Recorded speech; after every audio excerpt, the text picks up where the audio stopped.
Hanya dalam waktu 5 tahun menjadi Gubernur Jakarta, Pak Anies mampu meraih predikat WTP 5 kali secara beruntun dari BPK.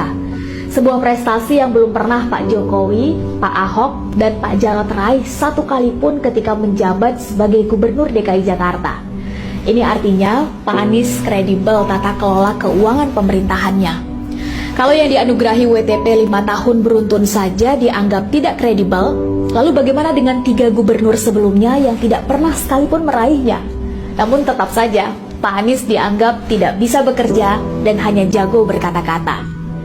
Hanya dalam waktu 5 tahun menjadi Gubernur Jakarta, Pak Anies mampu mewujudkan Jakarta International Stadium atau JIS yang diakui dan dipuji oleh dunia internasional karena kualitas, kemegahan, dan arsitekturnya. Dan lebih membanggakannya lagi, Pak Anies mempercayakan para putra-putri terbaik bangsa untuk pembangunannya. Walaupun ada yang tidak mengakui dan mengutak-ngatiknya. Namun, tetap saja, Pak Anies dianggap tidak bisa bekerja dan hanya jago berkata-kata.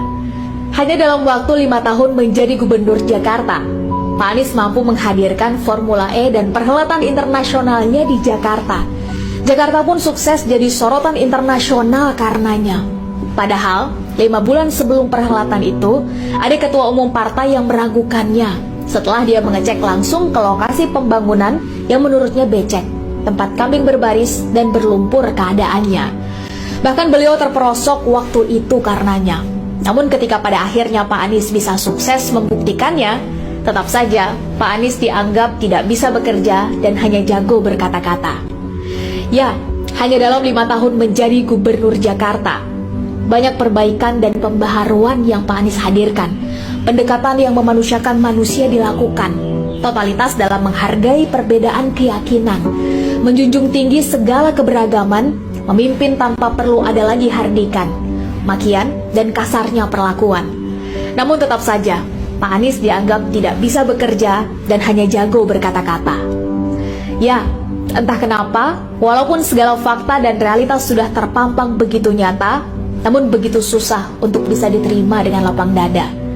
Padahal, kalau kita mau jujur dan berlapang dada, sebetulnya jauh lebih mudah melihat semua fakta dan realita yang tadi sudah terbuka, dibandingkan bisa melihat mobil SMK setelah 10 tahun lebih digembar-gemborkan secara luar biasa, namun kita masih sangat kesusahan untuk bisa mencari, membeli, dan mendapatkannya di mana.